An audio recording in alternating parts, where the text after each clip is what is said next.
Alright guys, so it's day 2 in Bermuda and our day is already jam-packed.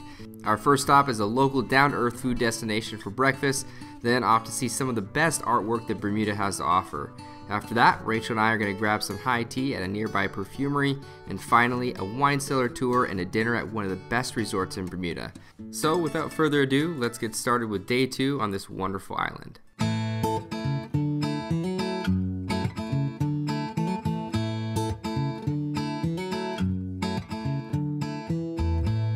Alright, so we started the day out by going to a local favorite restaurant, Tribe Road Kitchen. It's owned and operated by 2 passionate and down-to-earth chefs that have a serious yet really whimsical approach to food that I enjoyed quite a bit.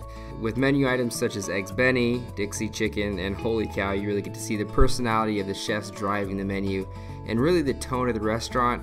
And everything I had here was off the charts amazing. And it's just one of those restaurants that burns into your brain and you can never forget.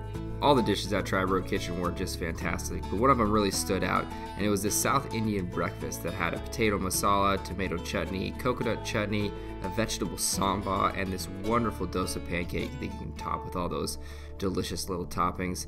And it was a dish that I will definitely be remembering. Next up, it's off to go see some beautiful artwork at the Masterworks Museum. Once we arrived at the museum, we were greeted by one of their friendly art experts and given a tour of the museum and all of its gorgeous artwork. We also had the privileged opportunity to check out their archive of artwork, where they cycle it from season to season, with artists such as George O'Keeffe, Charles Demuth, Jack Bush, and Albert Glaze, along with other Bermudian artists. This was truly a spectacular experience and will definitely be the driver of inspiration behind a future recipe of mine. But once we're finished up here, it's off to the perfumery to have high tea.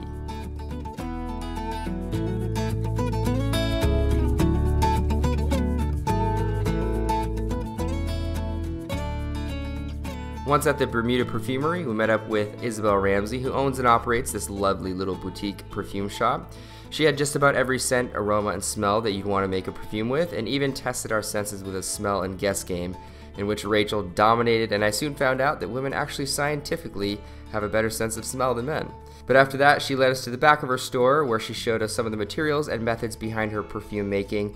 And then we capped off this lovely afternoon with one of the best tea sets I've ever had.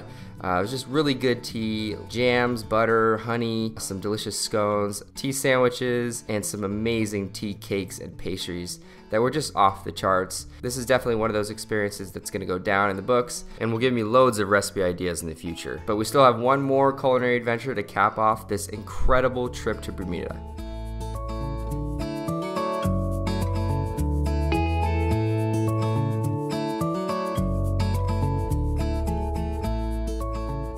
Alright, so after a long day of sightseeing, experiences, good food, and memorable conversation, Rachel and I got all dressed up for our final destination at 4 Ways Inn.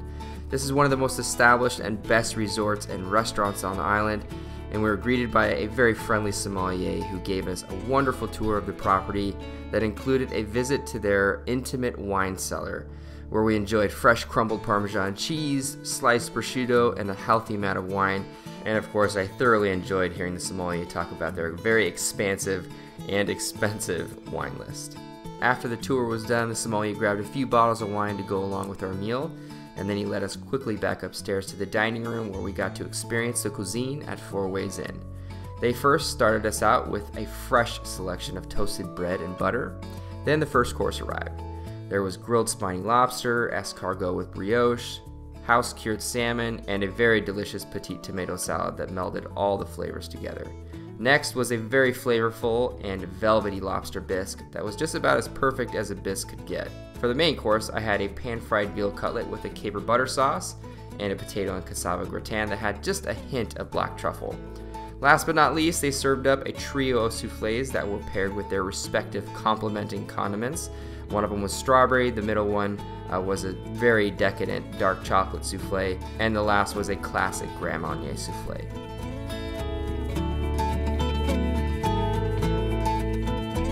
The experience here at 4 Ways Inn was just another reflection of the wonderful hospitality that Bermuda has to offer.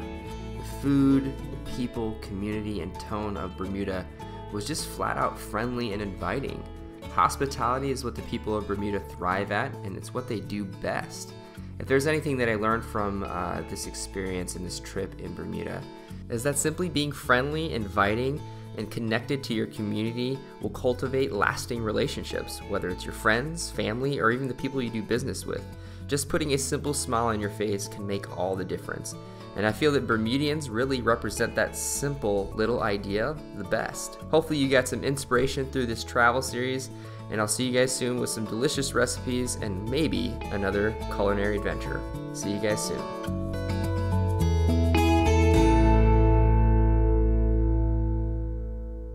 Before you guys leave, make sure you guys check out some of my other YouTube friends who made some amazing videos out in Bermuda, and you can check out how they finished off their trip on the beautiful island.